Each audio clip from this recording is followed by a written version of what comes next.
ಸಾವಿರಾರು ಕಿಲೋಮೀಟರ್ ದೂರದ ಇಸ್ರೇಲ್ಗೂ ಭಾರತಕ್ಕೂ ನೂರಾರು ವರ್ಷಗಳ ಹಿಂದಿನ ನಂಟು ಏನು?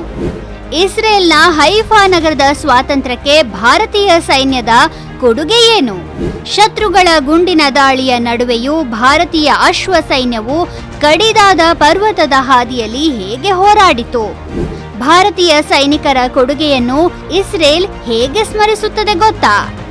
ಇಂದಿಗೆ 100 ವರ್ಷಗಳಿಗೂ ಹಿಂದೆ ಭಾರತೀಯ ಸೈನಿಕರು ಸಾವಿರಾರು ಕಿಲೋಮೀಟರ್ ದೂರದಲ್ಲಿ ಅಂದ್ರೆ ಇಸ್ರೇಲ್ನಲ್ಲಿ ಯುದ್ಧ ಮಾಡಿದರು ಮತ್ತು ಅವರ ಶೌರ್ಯವನ್ನು ಇಂದಿಗೂ ಅಲ್ಲಿ ಸ್ಮರಿಸಲಾಗುತ್ತದೆ ಅಂತ ನಿಮಗೆ ಗೊತ್ತಾ? ಇದು 1918ರ ಕಥೆ.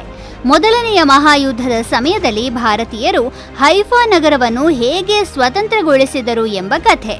ಅದನ್ನು ಹಂತ ಹಂತವಾಗಿ ನೋಡೋಣ ಬನ್ನಿ. ಹೈಫಾ ಇಸ್ರೇಲ್ನ 3ನೇ ಅತಿ ದೊಡ್ಡ ನಗರ ಮತ್ತು ಕಾರ್ಯತಂತ್ರದ ಬಂದರು.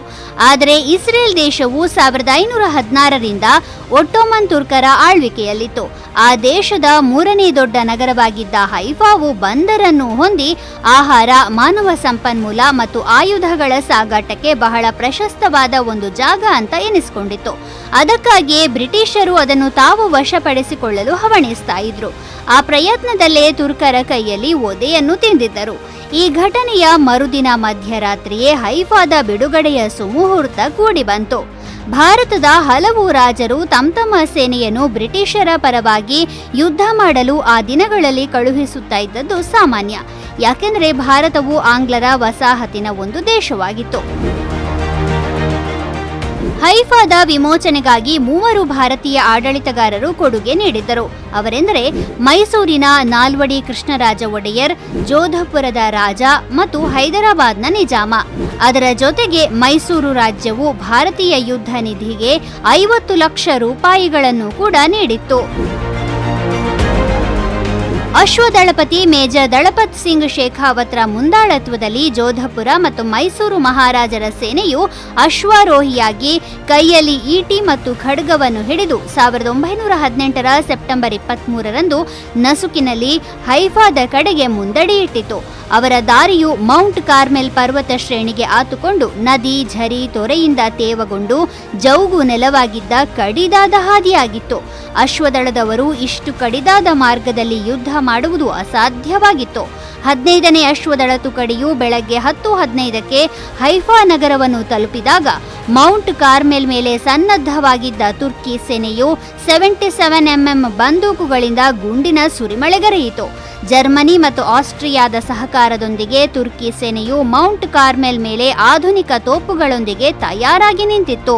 ಕಾರ್ಮೆಲ್ ಪರ್ವತ ಶ್ರೇಣಿಯಲ್ಲಿ ಶತ್ರುಗಳನ್ನು ಚಕಿತಗೊಳಿಸಿದ ಮೈಸೂರು ಸೈನಿಕರು ನೌಕಾದಳದ 2 ತೋಪುಗಳನ್ನು ವಶಪಡಿಸಿಕೊಂಡು ವೈರಿಗಳ ಗುಂಡಿನ ಸುರಿಮಳೆಗೆ ಹೆದರದೆ ಧೀರರಂತೆ ಮುನ್ನುಗ್ಗಿದರು. ಮಧ್ಯಾಹ್ನ 2 ಗಂಟೆಗೆ ಬಿ ಬ್ಯಾಟರಿ HAC ಸಹಾಯದಿಂದ ಜೋಧಪುರ ಲ್ಯಾನ್ಸರ್ಸ್ ಪಡೆಯು ಹೈಫಾದ ಮೇಲೆ ಮುಗಿಬಿದ್ದಿತು. ಕಠಿಣ ಪ್ರತಿರೋಧವನ್ನು ಲೆಕ್ಕಿಸದೆ, ವೈರಿಗಳ ಮೆಷಿನ್ ಗನ್ಗಳ ಗುಂಡಿನ ಸುರಿಮಳೆಯನ್ನು ಲೆಕ್ಕಿಸದೆ ಅವರತ್ತ ಭಾರತೀಯ ಸೈನಿಕರು ಮುನ್ನುಗ್ಗಿದರು. ಸತತ ಯುದ್ಧದ ನಂತರ ಮಧ್ಯಾಹ್ನ 3 ಗಂಟೆ ಸುಮಾರಿಗೆ ಭಾರತೀಯ ಅಶ್ವದಳವು ಒಟ್ಟೋಮನ್ ತುರ್ಕರಿಂದ ಹೈಫಾವನ್ನು ವಶಪಡಿಸಿಕೊಂಡಿತು. ಅಶ್ವದಳವೊಂದು ನಾಗಾಲೋಟದಿಂದ ಧಾವಿಸಿ ಸುಭದ್ರವಾಗಿ ಸಂರಕ್ಷಿಸಿದ್ದ ನಗರವನ್ನು ಜಯಿಸಿದ ಏಕೈಕ ಉದಾಹರಣೆ ಬಹುಶಃ ಇದೊಂದೇ ಇರಬಹುದು. ಸ್ವಾತಂತ್ರ್ಯ ಕಂಡ ನಂತರ ಇಸ್ರೇಲ್ ತನಗಾಗಿ ಮಡಿದ ಭಾರತೀಯ ಸೈನಿಕರ ಸ್ಮಾರಕಗಳನ್ನು ನಿರ್ಮಿಸಿದೆ. ಅಲ್ಲಿನ ಪಠ್ಯಪುಸ್ತಕಗಳಲ್ಲಿ ಭಾರತೀಯ ಸೈನಿಕರ ವೀರಗಾಥೆಯನ್ನು ಉಲ್ಲೇಖಿಸಿದೆ. ಪ್ರತಿ ವರ್ಷ ಸೆಪ್ಟೆಂಬರ್ 23ರಂದು ಹೈಫಾ ದಿನವನ್ನು ಆಚರಿಸುತ್ತದೆ. ಬ್ರಿಟಿಷ್ ಸರ್ಕಾರವು ದಳಪತ್ ಸಿಂಗ್ರ ಶೌರ್ಯವನ್ನು ಕೊಂಡಾಡುತ್ತಾ ಅವರಿಗೆ ಹೀರೋ ಆಫ್ ಹೈಫಾ ಎಂಬ ಬಿರುದಿನಿಂದ ಸನ್ಮಾನಿಸಿತ್ತು. ಇಸ್ರೇಲ್ ಸ್ವಾತಂತ್ರ್ಯದ ಹೆಬ್ಬಾಗಿಲನ್ನು ತೆರೆದು ಜಗತ್ತಿಗೆ ಭಾರತದ ಪರಾಕ್ರಮದ ಪರಿಚಯ ಮಾಡಿಸಿದ ಆ ಎಲ್ಲ ವೀರ ಯೋಧರ ಸ್ಮೃತಿಗಿಂದು ಪುಷ್ಪಾಂಜಲಿ ಸಹಿತ ಶತಶತ ನಮನಗಳು.